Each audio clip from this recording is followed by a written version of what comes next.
bien bonjour, j'espère que vous allez bien. J'ai une voix un peu limite mais ça va quand même vachement mieux que les 2 derniers jours. Je vous retrouve donc pour ce 8e et dernier du coup daily vlog pour cette semaine un petit peu étendue de Ridaton que l'on finit aujourd'hui avec Lucie et qui aura été très chouette. On est donc dimanche 18 juin, il est plus de 15 h au moment où j'ouvre ce vlog, tout simplement parce que ce matin c'était assez tranquille. J'ai fini le montage de la vidéo que vous allez voir ce soir pour moi, hier pour vous. On se comprend toujours assez tard. Et après j'ai eu le plaisir de me prendre la tête pendant une petite heure sur l'URSSAF, ce qui est vraiment une occupation formidable pour un dimanche matin, n'est-ce pas? Je ne rentrerai pas dans les détails parce que c'est inintéressant au possible et que ça va encore m'énerver. Mais si vous avez un compte URSSAF, courage à vous.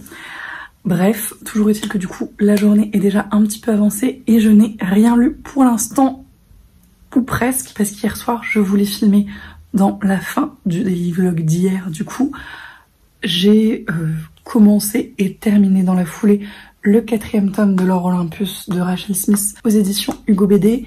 Je l'ai fini aux alentours d'1 h du matin, donc finalement j'ai déjà terminé mon livre du jour si on veut, qui était bien évidemment une excellente lecture. De toute façon je l'ai boulotté comme les précédents tomes de la série, ça se lit tout seul, c'est toujours hyper beau, hyper agréable au niveau graphisme, avec vraiment une recherche sur les couleurs, sur les visages des personnages et de leurs émotions qui sont incroyables, et des caractérisations des personnages que je trouve très bien faites et qui ont une vraie profondeur.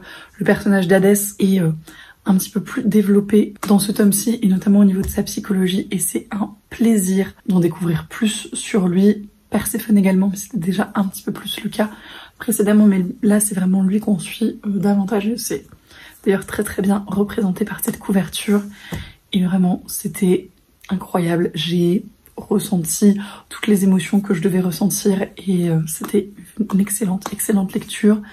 Le 5e tome est annoncé, je crois, cet automne en VO, donc ça devrait être à peu près dans cet ordre-là en français, parce qu'il n'y a plus trop de latence de traduction maintenant, et j'ai très hâte de lire la suite. Et du coup, pour ma lecture roman du jour, j'hésite un petit peu, mais je crois que j'ai fini par faire mon choix. J'avais initialement mis dans ma pile à lire celui-là, Le règne des chimères, donc le tome 2 des Royaumes immobiles de Ariel Holz aux éditions Slalom, parce que j'avais adoré le premier tome et qu'il est grand temps de le sortir de ma pile à lire. Ce sera probablement pas encore pour aujourd'hui pour lui, parce que après cette matinée fort sympathique qui a fini en crise de nerfs, j'ai envie de rigoler un petit peu et de me reposer le cerveau.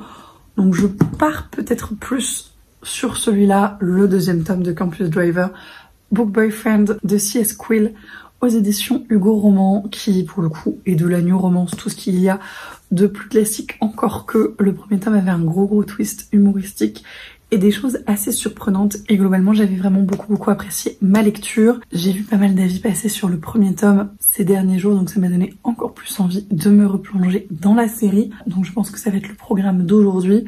Il fait un peu plus de 400 pages, mais s'il se lit comme le premier tome, ça va aller assez vite. Et il n'est pas impossible du coup que je me cale quelques graphiques dans la foulée, ça va dépendre de comment j'avance. Notamment parmi les graphiques que j'ai achetés cette semaine, ce serait l'occasion. Et puis j'ai quelques petites choses à faire également. J'aimerais beaucoup filmer une vidéo, mais ce serait bien que ma voix soit un petit peu revenue à la normale pour ça, donc on va voir ce que ça donne dans l'après-midi. Et il faut que j'emballe le swap de Lucie, puisque normalement je le poste demain, pour qu'elle le reçoive dans la semaine et qu'on vous présente ça enfin après ces semaines de frustration qui se concluent comme d'habitude en apothéose. Donc voilà, c'est un petit peu le programme de la journée. Je vais essayer de ne pas trop me prendre la tête non plus, parce que encore une fois c'est dimanche et que faut pas déconner non plus, mais bref. Donc je vais aller attaquer ça tranquillement et je vous reprends du coup un petit peu plus tard.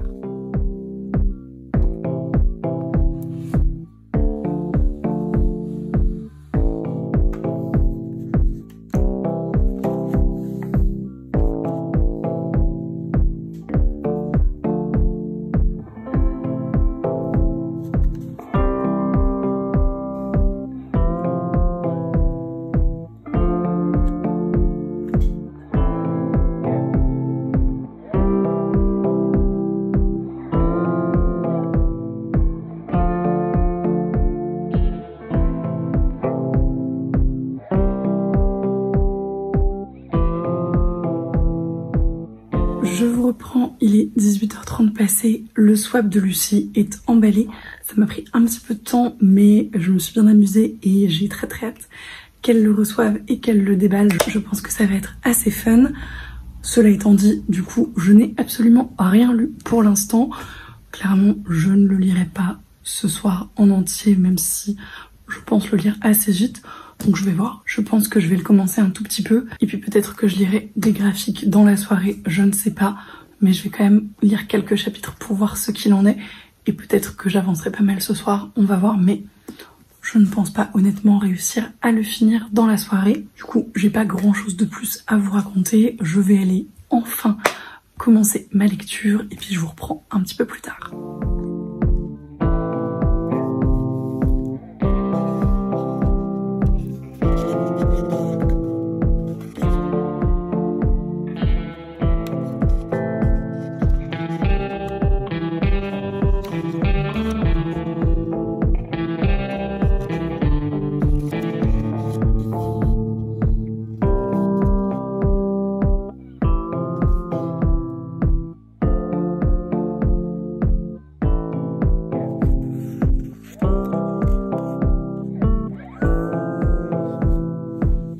Je vous reprends, il est presque 20h20, quelque chose comme ça. J'ai lu 75 pages de Campus Driver, le deuxième tome, pour Boyfriend, et pour l'instant, sans surprise, c'est très cool. Dans ce tome-ci, on va suivre du coup Donovan et Carrie. Donovan étant un des Campus Driver parce que c'est eux qu'on suit dans la série, et qui se trouve être globalement un coureur de jupons, sans que ça l'embête particulièrement initialement, sauf qu'au début du bouquin, il va avoir une discussion avec sa sœur dont on ne sait pas forcément les tenants et aboutissants initialement, mais on se rend compte que ça l'a beaucoup perturbé et que ça a remis pas mal de choses en question dans sa vie. Et il va donc essayer de comprendre ce qu'il fait mal, de voir s'il peut faire des choses différemment et se rapprocher du coup de Carrie sur les conseils de ses amis qui lui ont dit que, vu qu'elle lisait beaucoup de romances, c'était la personne la plus indiquée pour lui expliquer comment devenir un bon petit ami. C'est le pitch de base qui est pas transcendant en soi initialement, mais qui est fait de façon assez cool, je trouve. D'une part parce que du coup on a ce personnage de Carrie qui lit des romances mais qui n'a pas l'air d'être trop cliché à ce niveau-là et qui amène du coup un côté lecture et livre assez chouette puisque elle a un club de lecture avec d'autres amatrices du genre. On va parler d'annotation de livres, de cornage de pages, de rapport au livre, etc. Donc ça c'est très chouette. Donovan se met également à lire des romances et du coup on a son regard sur les choses qui est aussi assez drôle, notamment sur quelque chose où je le rejoins complètement, c'est-à-dire les couvertures avec des hommes torse nu, n'est-ce pas? C'est d'ailleurs très drôle que ce soit Hugo qui ait édité ce livre quand on connaît leur amour pour ce genre de couverture, mais bref. Et voilà, il y a plein de petites choses qui sont assez chouettes. Et là où j'en suis, un point que je trouve très cool, c'est que Donovan, dans sa relation avec Carrie, initialement, est un petit peu beaucoup en mode harcèlement parce que elle lui dit globalement qu'elle n'est pas intéressée, qu'elle ne veut pas l'aider, qu'elle a autre chose à faire dans sa vie. Et il revient à la charge régulièrement et il la suit et il est partout et il insiste et il insiste. Et j'avais peur que ça évolue comme ça peut être souvent le cas dans ce type de romance sans que ce soit du tout adressé et que ça entraîne une relation amoureuse sans que la question de ce harcèlement et du refus de consentement du coup dont il découle soit remis en cause. Et c'est pas du tout le cas puisque là Carrie vient de lui mettre la tête dans son caca en gros et de lui dire que ça va pas du tout la façon dont il se comporte, que c'est du harcèlement et que elle lui a dit non et que à un moment donné faut l'entendre et faut l'accepter. Et j'ai trouvé ça très chouette, encore une fois, dans ce type de récit, d'avoir ce rapport-là et d'avoir ces explications-là, parce que c'est trop rare. Donc voilà, pour l'instant ça commence très bien, j'aime beaucoup ce que je lis, c'est toujours léger, c'est toujours drôle, les personnages sont chouettes. J'ai hâte de voir comment Donovan va évoluer, parce que pour l'instant, c'est pas le personnage le plus sympathique, mais il a l'air d'être volontaire, donc à suivre. Et j'aime beaucoup Carrie qui, comme je le disais, a du caractère et n'hésite pas à dire les choses, qui est toujours très cool. Donc je vais continuer ça tranquillement, ça se lit assez vite donc je pense que je vais pouvoir bien l'avancer quand même ce soir même si je ne le finis pas. Et je vous en reparle un petit peu plus tard.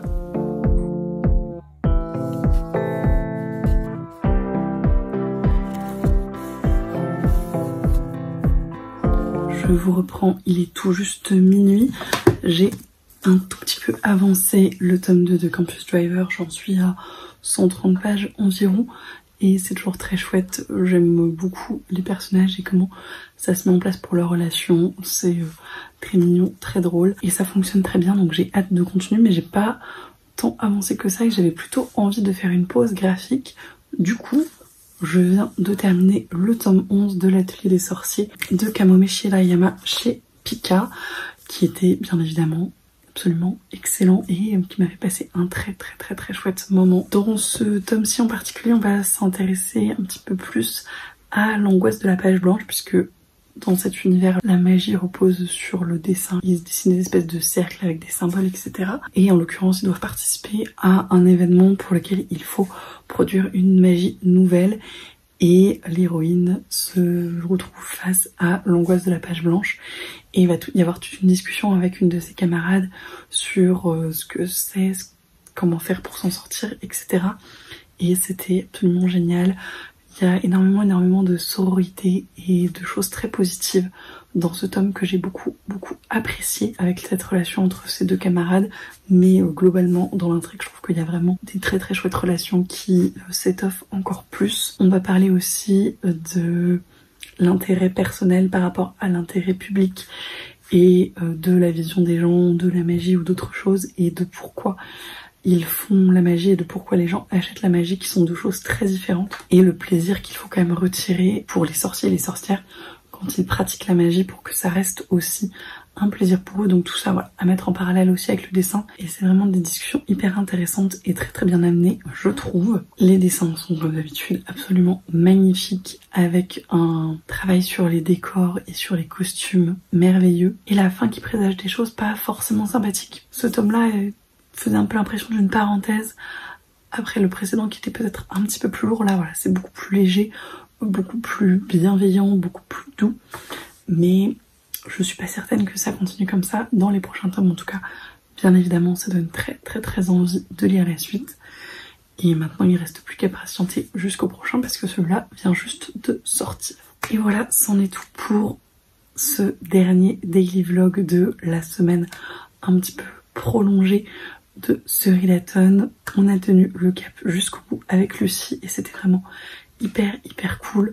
Je vous remercie encore une fois pour tous vos retours, tous vos commentaires, tout l'enthousiasme que vous avez manifesté cette semaine, parce que j'ai jamais, je pense, reçu autant de commentaires que cette semaine. En même temps, il y avait beaucoup plus de vidéos, vous allez me dire, mais quand même, et ça m'a vraiment beaucoup touchée, donc je vous remercie encore une fois. Comme d'habitude, n'hésitez pas à me dire ce que vous avez pensé de ce vlog, si vous l'avez regardé jusqu'au bout et que vous êtes encore là. J'espère que ça vous a plu.